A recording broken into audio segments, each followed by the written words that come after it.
What are some common health issues that you see women have that building muscle and lifting weights has helped them with? Menopause, perimenopause. And I've worked with females for long enough now to know it's never too late to start. You could be in the midst of perimenopause. You could be post-menopause. Lifting weights is going to help you through that. And I think the biggest advice I give females when they do go through the later life of perimenopause and menopause is you've just got to keep turning up. You've just got to keep going. You're not going to feel like doing anything. You're going to make all these excuses and you're not feeling well. But I guarantee you, you go to that gym or go to your trainer or wherever it is you're doing your weights and you will feel so much better after you've done it. The first thing I'd really like to start with is debunking some myths around women and weightlifting, because I'm sure with your experience, you've heard probably all the things. So what is the biggest myth that you come up against the most in your work? That women are going to get bulky, that they're going to get big and they're going to look like a man. It couldn't be further from the truth. Yeah, I've heard that one too. So then what is going to happen? Because you would think that if women are lifting weights that they're going to get big, because that's typically what people do when they lift weights. So what is actually Yes, going to yeah. happen? And why aren't women going to get bulky? Okay, I'm going to start off. I'm going to talk about myself in that one. So just to start with, it took me 8 years to put on 8 kilos of muscle. So when I started my strength training, CrossFit weightlifting, I was a skinny little thing. I was naturally skinny. I was an athlete growing up. I did have muscle, but it was very slim muscle. I didn't have much fat on me. I wanted to build muscle. And it's one of the hardest things I think I've ever had to do. I had to eat a lot. I had to train a lot. I really had to focus hard on doing that, and I felt like it was going nowhere. Um, I I feel like it's a hard thing to do. So women think, okay, they're going to go in and do a couple of weights, and they're going to start building these big muscles because that's what they see on social media, on the internet. But it's actually one of the hardest things to do, and it would take years for you to look bulky and a lot of discipline. Like people do it as a sport and they get bulky as a sport, but I guarantee that they're probably not doing that naturally for one, because it's almost impossible for a female to grow solid muscle like a man does. Um, we naturally don't have a lot more muscle. We have a bit more body fat, and that does have something to do with hormones as we get older as well. And I think it's a very it's a lot of women, they're coming across now. Women are getting less and less scared of it because they are seeing the benefits as they are just getting stronger. So a lot of women come to me into the gym and they want to get strong, but they are worried about the bulkiness of getting muscle. And I think the best way to demyth that. So I think another thing would be that the weight loss factor of that as well. So science says the more muscle we build, the more fat you burn and the quicker you burn it. And so once I can educate the females that we need to actually get muscle for our muscles to be working properly, and it's highly unlikely that they're going to be getting that big. Unless they want to, of course. But like I said, it is very, very hard and it takes years and years of dedication to do that and to keep it as well. So basically, the fear of becoming bulky as a woman when you start to lift weights is just so far away from the truth. Yes. Unless you Very decide much. to get really disciplined for years and years, Yeah. then that's the only chance that you have. So really the average woman, that's just not going to happen. You're just going to become, I'm guessing, more toned and defined. And lean. Yes. You just lean out more. You burn the fat. Yeah. You burn those bits that you don't want. And again, it's how much you want to work on that and how much discipline you want in doing that. Like it's a lot of food, a lot of fuel. It takes over your life. So it's hardly that a female with a busy life, working, kids, Everything else is going to be disciplined enough, unless they're, like I said, in it as a professional sport, to be building that kind of muscle. Yeah. Yeah. Awesome. I mean, that's great. It's great to hear. So there's no, Yep. that's one thing, that one less thing to hold someone back from lifting Yep. some weights. And what something Yes. that stood out to me in what you were saying is lifting weights helps to burn fat. Now, I've had this debate with my husband because I've Mhm. heard this, that lifting weights is more effective than cardio. And he said, Yep. no, cardio is more effective. I said, no, that's not true. That's not true anymore. It's actually weights. And then we Googled it and it Yep. said it's both. So Mhm. I'd love to hear from you. Yep. Which one is better and why? Quick break. If you want to get unstuck, gain clarity, and feel empowered in what you need to do to move towards freedom from skin picking, I'd love to invite you to join us in the 7-day Skin Picking Recovery Challenge, where you will learn simple, sustainable steps towards healing. Here's what Sammy gained from the challenge. I feel seen. I could totally relate and acknowledge how I've been using skin picking as a coping mechanism for so long. And just that helped me make more progress than I've made in years. Or Athena, I just wish I had learned these things sooner, but forever grateful for Rafa and the work that she does. Or Sabrina, this journey has been nothing short of life-changing. I owe it all to the incredible support and guidance and tools I received from Rafaela. This is not your average 7-day challenge. I have truly put my heart and soul into creating this for you so that it can genuinely help you get real results. Everything that I do here, it's all there to help you get real results. It's not fluffy stuff that's there to just make you feel good. It's there to challenge you in a sustainable way. This challenge is gentle, it's insightful, it's empowering, it's inspiring, and it will make you feel like you know what to do now. You know how to move forward. So if you'd like to learn more about the 7-day Skin Picking Recovery Challenge, go ahead and click on the link in the show notes. That is where you can learn more and join us. Okay. Where I'm going to say weights, because I think it does come down to, what do you enjoy doing? What do you actually enjoy? For me, number one, I don't like running. Like, anyone that knows me knows that I was a sprinter. So we're talking 200 meters or less. If you got me into any 200 meters and over, it was because I had to go in it, or I was forced in it. I was on a relay or something like that. So I've been like that all my life. So I think first of all, it comes down to preference. And I think your age as well. So especially for females, I'm talking purely females here, as maybe some men, we go through fads. Like at the moment, it is running. It does go through lifting heavy weights. It does go through the CrossFit way.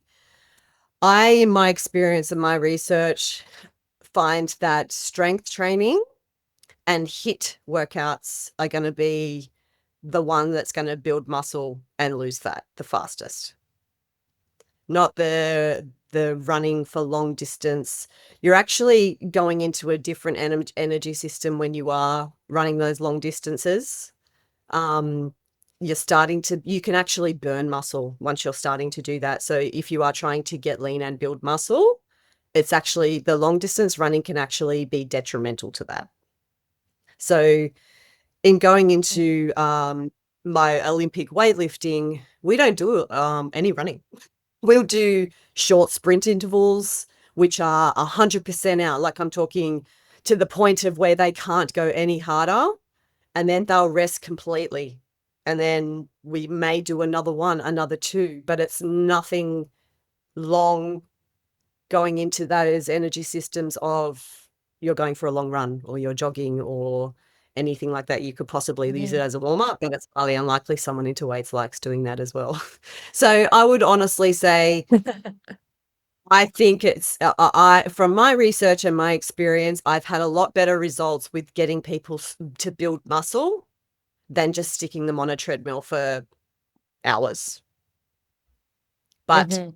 a mix of both can be great as well. Like I said, if you enjoy running, go for it, because it's great for your mental health. If that's what you want to use, like, I use weights for my mental health.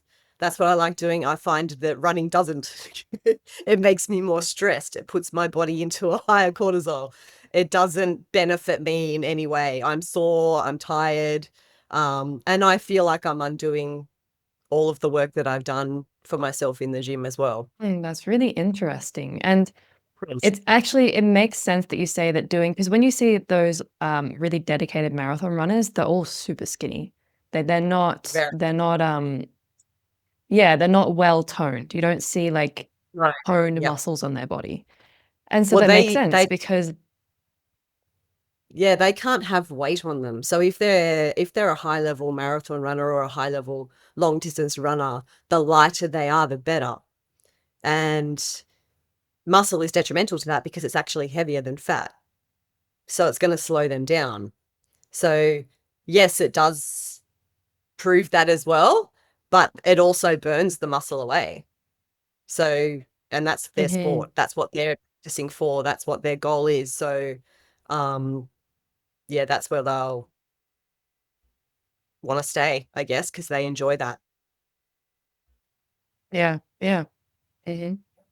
And with lifting weights as well, I mean, just what came to my mind is that you don't have to do, and correct me if I'm wrong, you don't have to do high intensity weightlifting to get results. You can do it slowly, and you don't have to be totally wrecked afterwards to get the benefits of weightlifting. It can actually be enjoyable, is what I'm trying to say. Yep, most definitely. It's I think it's a lot of women come into the gym and, like you said, they are scared of that for the reason of putting on muscle. Um, a lot of the fear also comes from hurting themselves. They're scared of it. But I honestly Mm. believe the best way to get around that is that you need a good coach. You need someone that is knowledgeable and knows what they're doing. They know what your goals are. And that fear shouldn't be there of that because it's a long haul. Getting strong, building muscle is a long haul. It's not going to happen in a week. It's not going to happen in a month. It's going to take months. It's going to sometimes take years. Again, it depends on your age.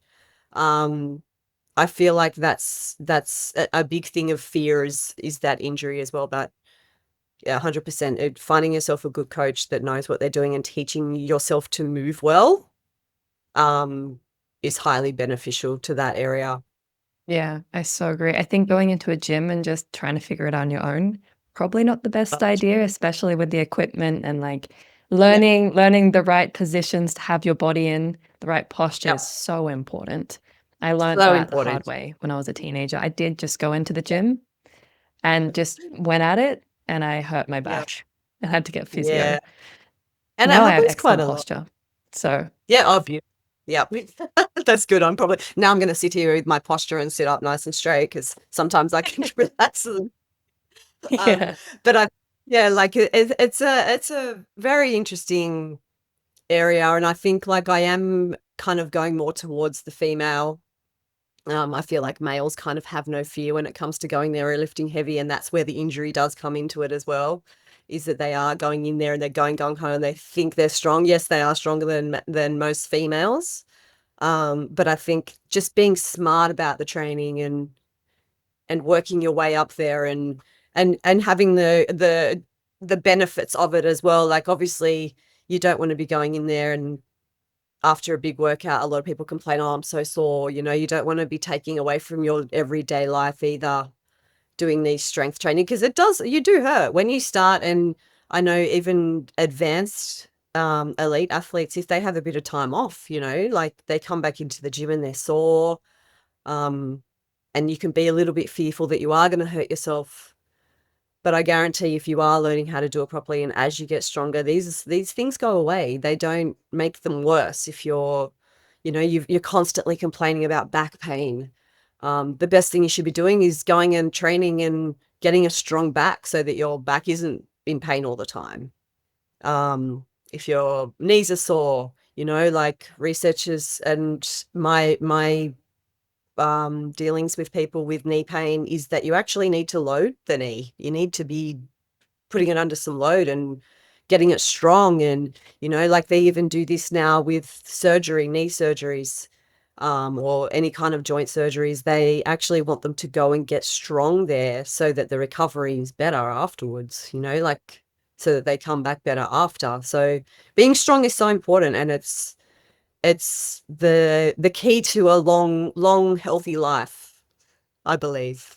Yeah, yeah. And that's really interesting is that a lot of the solutions to the physical issues that we face is just building more strength inside your body. And so, what are some common physical health issues or any kind of health issues that you see women have that lifting that you've seen building muscle and lifting weights has helped them with? Menopause, perimenopause, the later in life. So the more and more we go into this, it is so important for females to be starting it even younger than when they're hitting these perimenopause years. It's so important for them to be hitting these healthy habits of building strength, going to the gym doing, or not even to the gym, just finding some strength work, doing it 3 times a week at least. I think we're falling into a big world of Pilates. And I'm not knocking Pilates at all. I think it's great. I think it's great for the body. It's great for mobility, but it's not building that dense strength that's going to help us through those later years in life, and it's not going to set us up for the years to come that we're probably not even thinking about right now, until you do get there and you go, oh wow, I wish I would have worked on that, like. And I've worked with females for long enough now to know the women that have done this from their earlier years or later. Like it's never too late to start. You could be in the midst of perimenopause. You could be post-menopause. Lifting weights is gonna help you through that. It's gonna the longevity to a female and her hormones is to keep muscle and to, we don't build it. We're constantly fighting against the science of losing muscle every year. But if we can slow that down as much as possible, the benefits on the other side I've seen myself have been next level.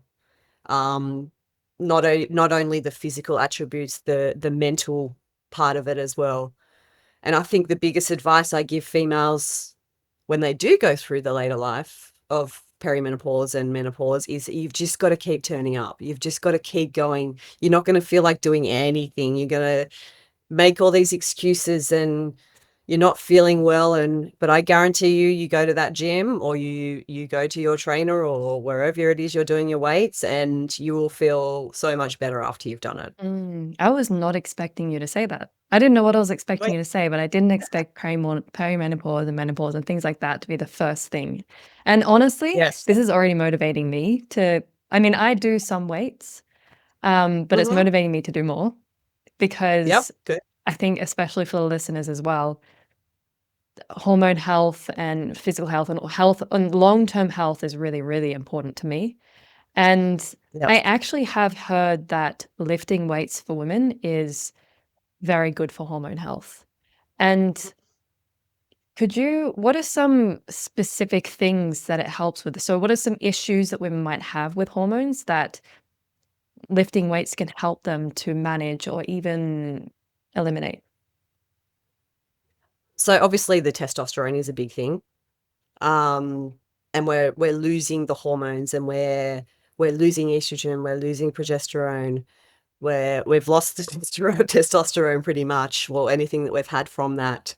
And these benefits can actually get those, so like everything firing again, like the body's younger, if that makes sense. It's Mm.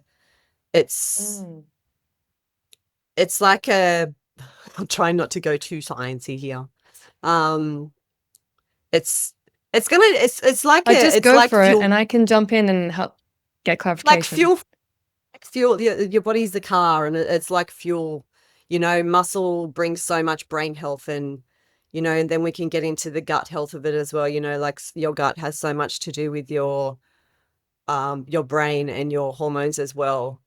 Like the gut microbiome and the leadways to the brain paths, and the same thing goes for muscle as well. It's keeping the body young, and it's creating those things and the mental wellness that we need to be healthy in the brain. And so I guess it's, like we're never going to be able to replace hormones. We're just going to be able to try and live with it better that we are losing them, and we're doing all the right important things, like women will start looking into hormone replacements, and and I've always had these things of when I was not quite understanding the menopause and the perimenopause, I was like, oh, why would you want to put that into your body? Why would you want to be doing this? Like, why would you want to do fake synthetic stuff? You can just train through it and you can eat healthy and your gut can be healthy. But sometimes it just doesn't, that you need this other stuff. You need some help with the hormones. Like, I'm not going to say it's the be all and end all. It's going to fix everything because every female is different. One thing's going to work for me Mm. that might not work for you. Um, it's with anything, any of the stage of life, from teenager to older female or younger male to older male, everybody's genes and hormones are different and they're all at different levels. And I guess for females, we're on such a big wave as well. Once we hit that 30 plus or 35 plus, we are on big waves of, high estrogen, low progesterone, and it's level again the next day. And, we're on just such a big roller coaster. So I'm not going to sit here and say that strength training is a magic pill and that it's going to fix it all. I think that it benefits very strongly for the mental health side of it and the mental strength and the resilience to be able to give us that strength to be able to get through those times when the hormones are giving us grief. Like we look at Mm. younger females as well. It's more common now that the younger females are having problems with the hormones, and you know medical doctors, all of those areas are just kind of chucking them on the pill and pretty much putting them on a HRT Yeah. from the age of 12, 13. And the damage that's proving now, the damage that's doing to them later is pretty scary, very scary for me, especially. I look at that and I think, wow, if we just got these girls to, get out there and exercise, eat well, and teach them how to look after ourselves instead of saying, here's a magic pill, here's a pill that's going to take it all away, when really we're not doing anything for them. It's the same thing Mm. as we get the menopause, like there's been so many instances that women go to doctors and they're like, oh no, you're just depressed, you'll be okay, you'll get out of it. Here's an antidepressant, not what's your lifestyle like? What's your health like? What's your eating like? Are you exercising? Like I honestly think that a doctor should be prescribing a PT, a personal trainer, someone that's going to actually help you get stronger and live a healthier life. Like that's what I think that's the medical area should be going towards.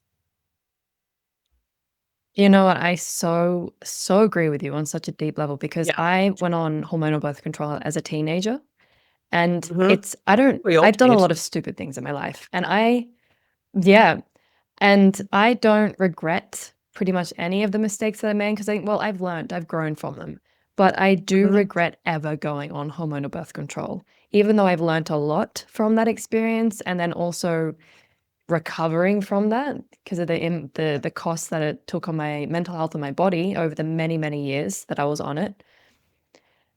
It's just like you just said, if I gone to the doctor and asked for hormonal birth control and they had recommended me a PT, I think that would have just changed my life in so many ways for the better. So I love that you brought that up. And I think it's so Well, important. And I also think that people are starting to notice more now that yes. hormonal contraception should be a last resort kind of thing, not a first choice. Mhm. And I think as well for young girls, the idea of a magic pill is so enticing that it shouldn't be handed out without other options being offered first, at least, or at least Yep. exploring what is actually the problem here and is this actually going to help you with that problem? Or do you just want to be able to sleep around and not have to worry about getting pregnant? Because I mean, that's of course important to not fall pregnant, but there are other ways to not fall Yes. pregnant. And Absolutely. sometimes, I mean, as a teenager, I wish someone had just said like, there's other options. This is probably not the best one for you. Yeah. Because I had like no really bad hormonal issues at that time in my life. And I Mhm. created them through taking hormonal contraception. So yeah, I think that's a really Yeah. important topic. Yeah, definitely. I've heard it so much. I experienced it myself, like I'd been there on the pill for 10 years, I think, before or more, probably more before I just like when I had my children and, I had my children quite young, probably wouldn't have been 10 years. I think it would have been, yeah, maybe over 8 years that I was on the pill. And, like that was the first thing they kind of go to, like, and it was, you're right. It was just for don't get pregnant, like it was the way that they handled that, not knowing the detriment that it was going to have later on in females' lives. Like there's lots and lots of studies out there now on what the pill has actually done as a younger female, what detriment it's actually had when they do start going through perimenopause and menopause. It's taking a Oh big wow. hit, and yeah, the studies have come down to that it's you're getting more intense symptoms from being on the pill from a younger age because it's a synthetic. It's a fake hormone. It's not letting the body be natural. I know that my body just was AWOL when I was on the pill as an older female. Um, and even when I did my research on it and I was writing to strength training before I did work out that it was not benefiting me in my strength either. So there was a study that and it kind of stuck in my head. And I would have to find it and refresh my memory on why it was actually stating that it was detrimental to be having a synthetic hormone against strength training for females. So it was actually taking strength away. I think someone did it on a CrossFit athletes. I think they did some data. They had some data on how much strength they were actually losing and losing the benefits of by being on a contraceptive pill. So it was actually detrimental to their strength.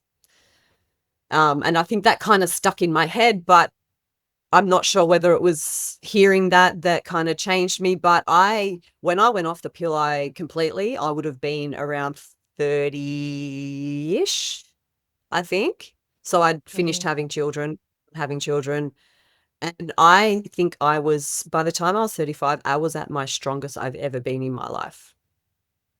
I was Wow. fit, I was healthy, I was lifting some pretty heavy weight, and I'd never felt better in my life. And that was going pretty intensely into like at that stage I wanted to build muscle. I wanted to be bigger. Like I still do now. I still want bigger legs. I want bigger arms, like, but I've never really trained for the physical aspects of training either. I've always trained myself, and I've been around females myself and men that train to feel strong. They want to feel strong. I want to be strong. I feel like when I'm strong physically, my mental strength is next level. It carries it over.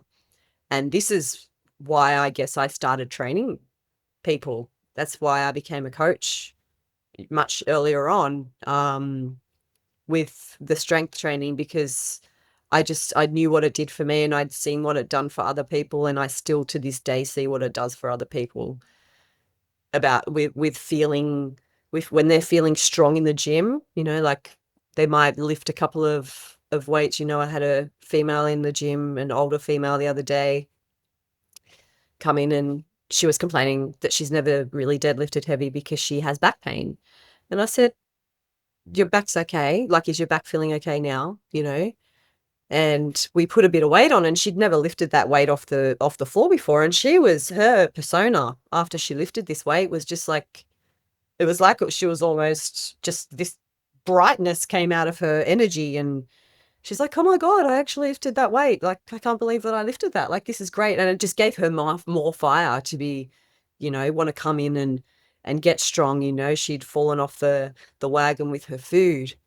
She'd like gone back on the alcohol a little bit, and she'd lost a bit of weight before that, but she needed to turn that over and come back. And just this little spark in the gym this day just turned it all around, and she got back into action, and she started doing all the right things and looking after herself again. So it still amazes me to this day, like it's happened to me, and I've seen so many people, and it's very rewarding as a coach to be seeing that, like to be seeing the mental side of feeling strong does for a person and for their life. Like it can change people's lives. And, and I hear you think about, you wish when you were younger that they didn't just hand you the pill, that they did give you this, these tools to, go and play a sport or go and build some muscle or go and start eating right, like it's instead of setting someone up to take a magic pill, you want to set them up to live a better life and a more confident life and be like, I know teenage girls can be really stuck in the hormones because their hormones are going up and down too, like just like they do later on in life, so and it's hard to tell a female at that age, go and do weights or whatever. But I just feel like if we introduced it to them more, and it's happening more now, I guess, now that we're getting into schools, but it's super hard still to get into schools, to be getting younger people to be doing this strength training. But I feel like it's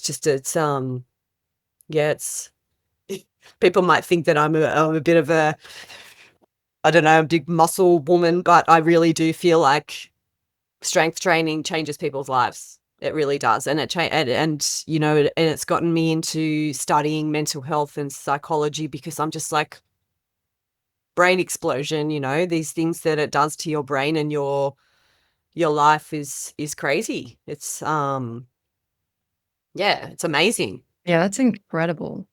Just to see Yeah. that feeling more capable in your body has such an impact on how you feel about yourself, how you feel about your life, how you deal with difficulties in your life compared to if you're not moving your body physically. And I'm really curious now because you just said that you've done research into that, into the psychology of um, the impact that has on mental health. So I'd love to hear more about how come it does impact, how come it does make people more confident? I guess it can be a mixture of things.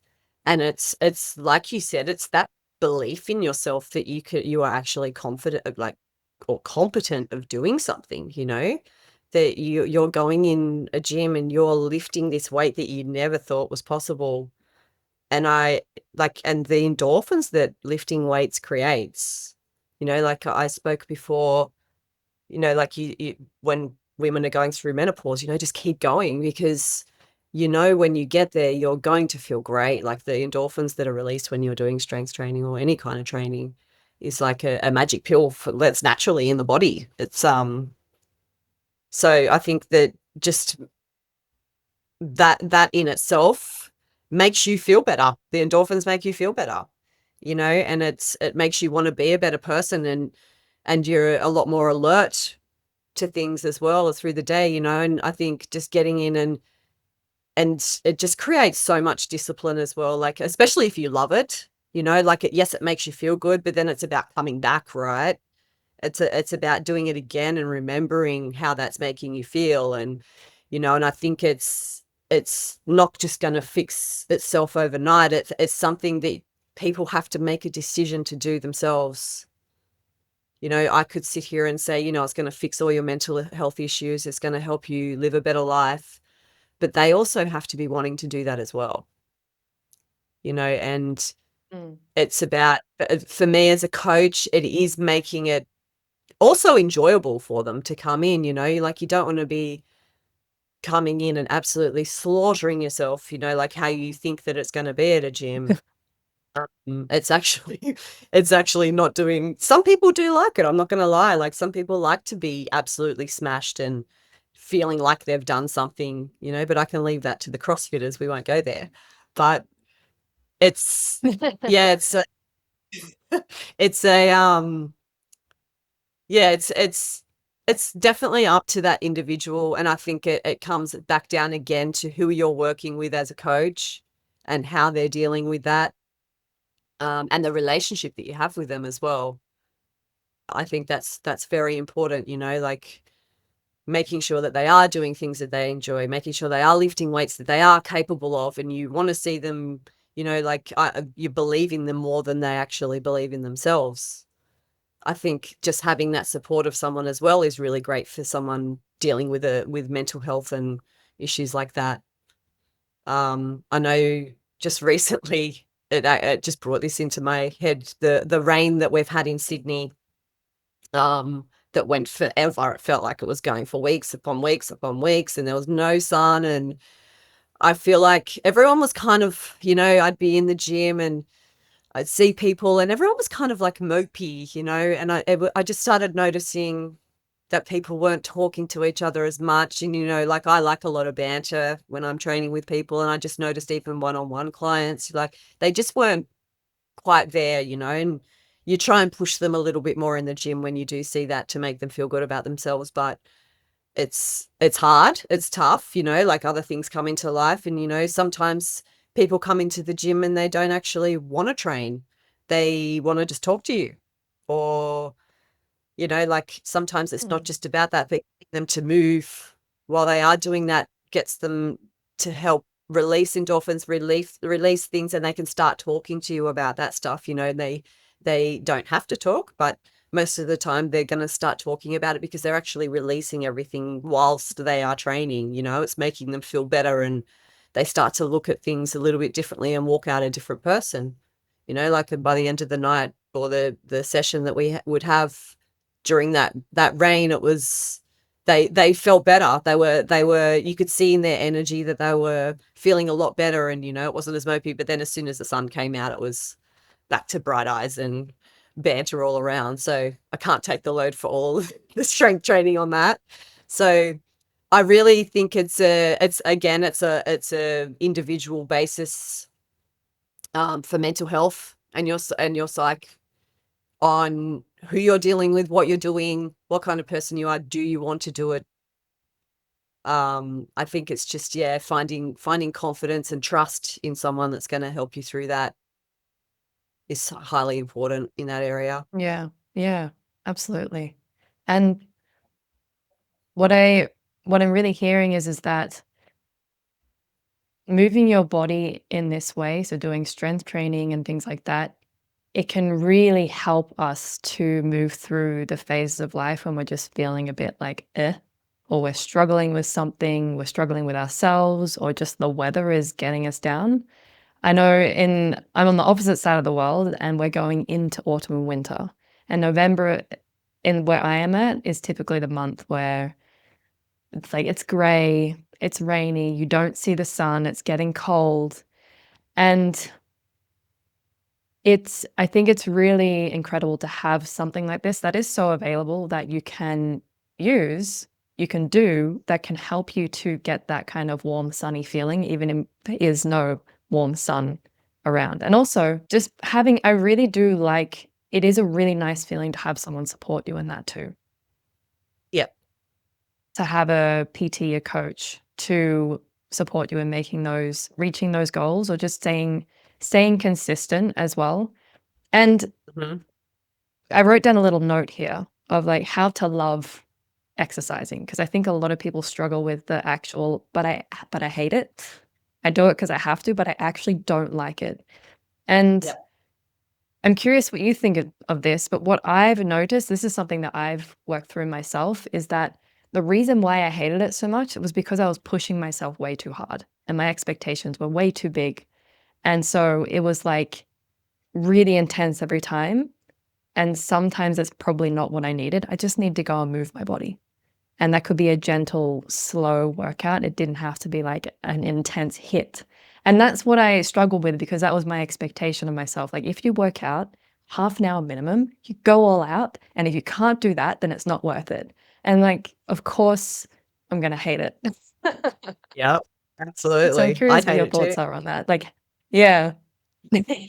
Yeah. Well, yeah, it's like it's about knowing yourself, right? Like it's about whoever you're working with knowing, like I've got some clients that will walk in, and I always start the day with a chat, and I kind of get to a feel on how they're feeling.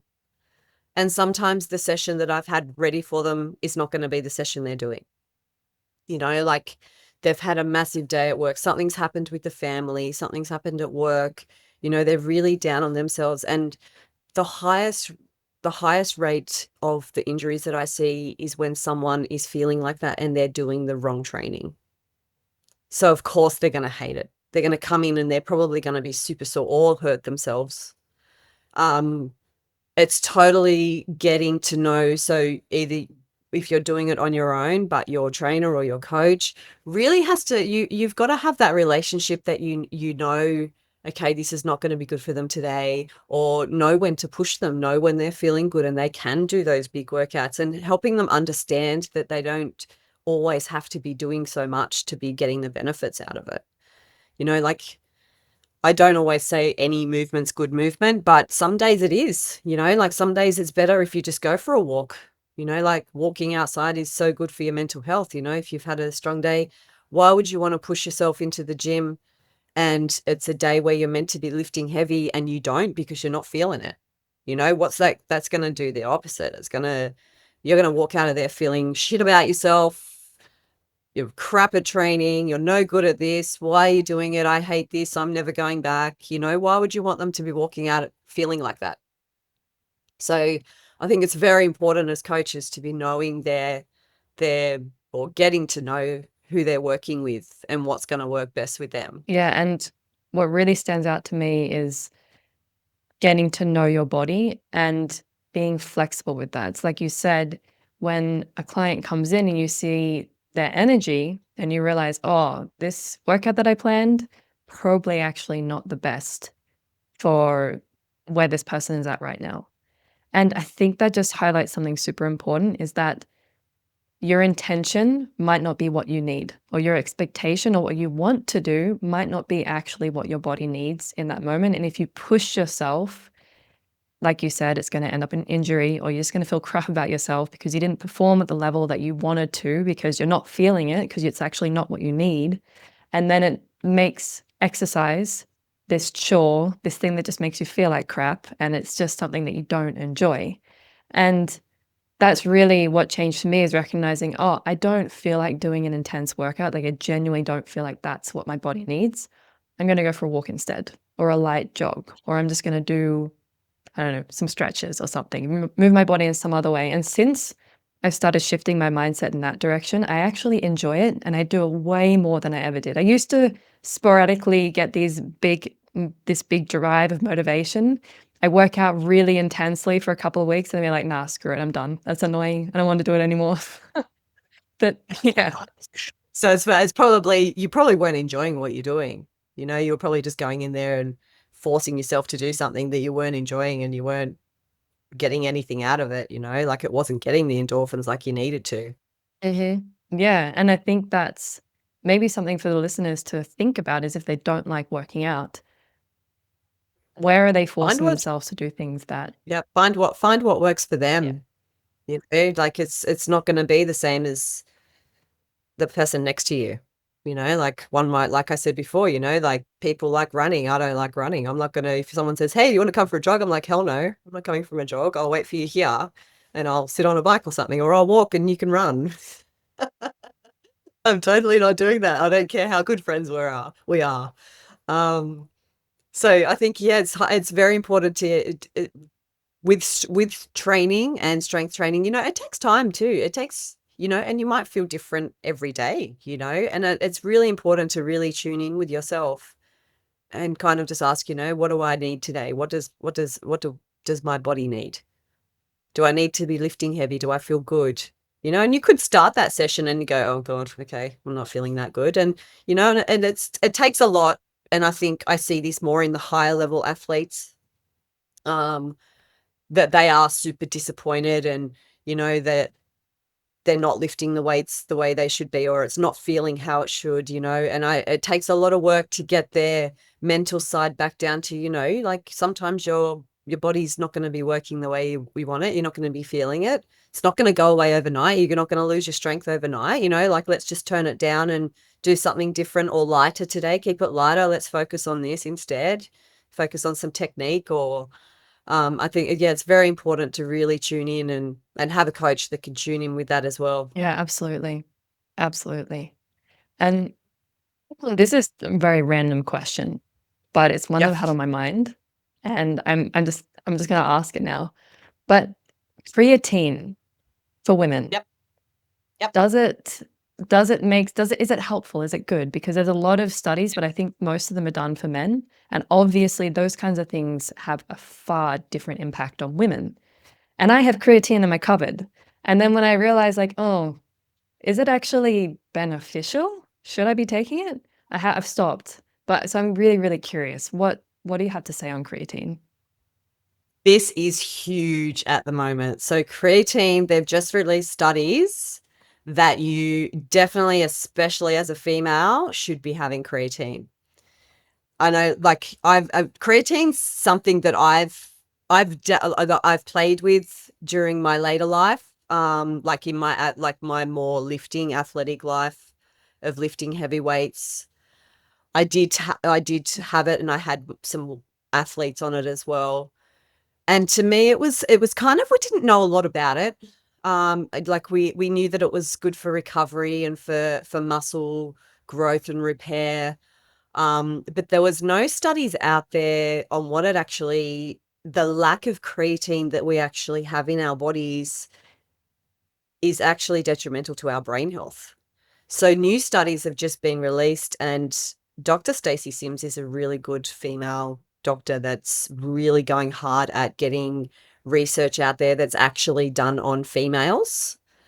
And a lot of people have just released the research that creatine is very beneficial, especially for females, to be having a good source of creatine. Like, it's not just some crap that you're buying off the shelf, like a real pure good quality protein is something that we do really need. Like, they're actually saying the dosage is quite high now compared to what we think. It used to be a kind of a 3 to 5 gram a day type thing, but they're actually saying now that it's almost double and can be quadruple that. There was big myths before, and I thought this myself too, that creatine would make a female hold water, so we get quite puffy. But I actually don't think that that was the issue. I don't think it was the creatine that was doing that. I think it was more the lifestyle of eating and what we're actually eating. But I am a big believer in, like, with recent studies now, I've gotten all my athletes and I've got most of my female and male clients back on the creatine, and it doesn't only help with like recovery, and they're actually proving now that it helps brain health, and it's helped later in dementia patients. They've actually done studies on them, and Alzheimer's, that it's actually going in and helping with that. They did some statistics on that, and it's absolutely amazing. So the new research out there, if you can grab your hands on it, it's very interesting, and yeah, I'm straight back on the creatine, and I think you should too. Oh, I definitely will be. I'm gonna have some after this. That's incredible though. The impact that Yes. has on on mental health and also diseases like Alzheimer's. I mean, that's incredible that it has such a positive impact. And I can imagine then that also on hormonal issues that women have, perimenopause, it would probably have a positive impact on that too. Absolutely. Yep. So brain fog, like that's the biggest complaint when you're going like Mm. perimenopause, menopause, and if it's that sparking that brain again, I'm reaching for anything. Yeah. Wow. And I've also heard that with creatine, it should be combined with like a workout. Does it have to be? Or does it still work, have some effect if you haven't? I think in recent, the research has gone towards that it should be done with workouts. I mean, I myself, I do like to take it with my protein shake, or, like a morning coffee. I'll chuck that in there, which is usually a protein type with coffee anyway. So I wouldn't say just around workouts. Obviously it's going to process a bit better after your workouts. it does, and it is sparking brain efficiency. So before can be beneficial as well. So I would have to, there's not much research on when, but I don't think it really matters. Like they're Mm. doing this on dementia and Alzheimer's who are probably not exercising it as well, and they're seeing the benefits from it there. So I don't think Right. it's Okay. highly having it or around training. I just find it easier for myself to chuck it in a protein shake or a coffee, so I don't have to be sitting there drinking Yeah. something that probably it doesn't really taste like anything if you do get a good quality one, Yeah. but just throwing it in a drink so that it's done and it's down. So that's what I would Yeah. recommend. It kind of comes into a habit of putting it in there. And they do say, and they are saying at the moment, if you do have an important speaking or public speaking or things like that, that it's actually good to have a bigger dose because it sparks the brain a little bit more and you think a bit quicker and sharper. So that's interesting as well. Haven't tried that one myself yet. That's incredibly interesting. That's Mhm. so cool to know because I haven't been taking it for about a month because I just thought, is this actually good for me? I don't know anymore. So that's Yeah. amazing to hear. I'm super excited. I have 1.5 tubs of it in my cupboard. Get it So in ya. getting back on that. Yep. Wow, that's amazing. That's so cool to know. And it's Yeah. also good to know that don't have to be so strict about when you take it. It's like it sounds like after a workout is probably you get the most out of it, but you're also still going to get good benefits regardless. Yes. Yep. Absolutely. Yep. So it's very good for muscle repair as Yeah. well and recovery. Yeah. But a good quality. You need to Mhm. find good quality. Yeah. So on that point, good quality, how can you tell what is a good quality creatine? It will be pure creatine. There'll be nothing else in the line of making it. So on the packet, it will say pure creatine. Right. I like that. It's so simple. I like that. Yep. I was worried we were going to Yep. get into like some real sciencey kind of stuff. Oh, Like I'm yeah. going to struggle to keep up. You see, like I'm a big ingredients girl. Like some of my bigger level athletes, they laugh at me because they'll walk in with something um like a can of drink or something with a label on it, and I'll get out. I don't know if you've ever heard of it, but it's my Yuka app, and you scan the barcode and it tells you Mhm. what's in it, and it gives you a rating out of 100. I'm on them all the time. And so they know now not to bring anything to me or near me that has a barcode that I can scan that's going to be really bad for them because it gets thrown out. That's so So I'm funny. very It's like big on the rather, labels. yeah. I like that. I actually have heard of those apps. I haven't ever used them, but I also Yeah. always read the ingredients. And then Yes. if I can't tell what an ingredient is, like if it doesn't sound, if it's not easy to read, then I'm like, probably that shouldn't be going in my body. Yep, 100%. I It- find the more yeah, ingredients that I don't know how to pronounce or don't have never seen the word before, exactly. it's probably a big no. Yeah. Yeah. Awesome. That's so cool. Thank you for sharing that about creatine. That's really, really cool to know. It's, Um, it's and actually been a big recently. Yeah, that's really cool. And I love that there are more studies being done specifically into these things with women because, yeah, there's not that much knowledge about how these things work for women and what kind of benefits women, specifically women, get out of these kind of supplements or things like that. So that's really, really cool to see. Yep. Yeah, awesome. Well, this has been an incredible conversation. I feel like I would have so many other questions, Yep. but I do have one more. But before that, I would love to ask if anyone wants to get in contact with you, wants to get to know you a bit better, how can they do that? So probably easiest way would be Instagram. So I'm under coach. So the word coach underscore Ness, Ness underscore. That's probably the most direct way. Otherwise you can reach me at Vanessa at hillsbarbell.com.au. Beautiful. And I will put those links in the show notes so they're super easy to get to. And now my last question for you is because I always like to leave the listeners with something tangible to walk away with that they can really implement today or this week. And so, what is one tip or piece of advice or one technique that you can give someone to help them in their fitness journey if they are wanting to do more weights and lift and work on their physical and mental health? fitness? My one tip would be to find a good coach, to really investigate who you're working with and get some guidance. Coaches need coaches. Everyone needs a coach. So find yourself a good one and one that resonates with you. It's so important that you resonate with them, not just because you've heard they're a good coach. It's someone that's very personable with you and you match each other and they understand your goals and want to work with you with that. I love that. And I do like the added bit of find someone that you resonate with, that you connect with, because that is so important to feel connected to the person that's supporting you and feel like they get you, Yep. they understand you, and that their kind of energy is going to match yours. It really does make the whole experience so much more just exciting and enjoyable and uplifting and motivating. Yeah. Yeah, absolutely. It's probably the most important thing that I've learned through my career of coaching, that not everyone's for me. And you can even start working people and you grow apart, and that happens in life. And it's it's the understanding of what you need and sticking to that. So really knowing yourself. Beautiful message, Vanessa. Thank you so, so much for your time. I really appreciate you taking the time to show up here and have this conversation. It's been so much value that I've gained personally and that the listeners are also going to gain. So thank you very much. It's been amazing. It was my pleasure. It was lots of fun, and I'm here anytime for any questions. You can know that just after this interview, I got my creatine out of the cupboard and I took some. It's so amazing to know that what you're doing is right, that what you're doing is healthy and good for your body.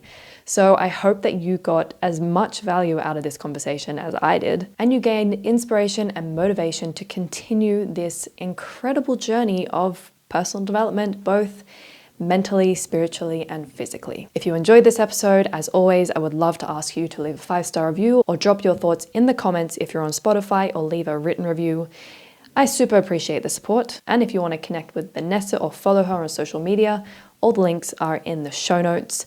Thank you so, so much for spending this time with me. I will see you next Tuesday for the next episode of Beyond Skin Picking and Hair Pulling.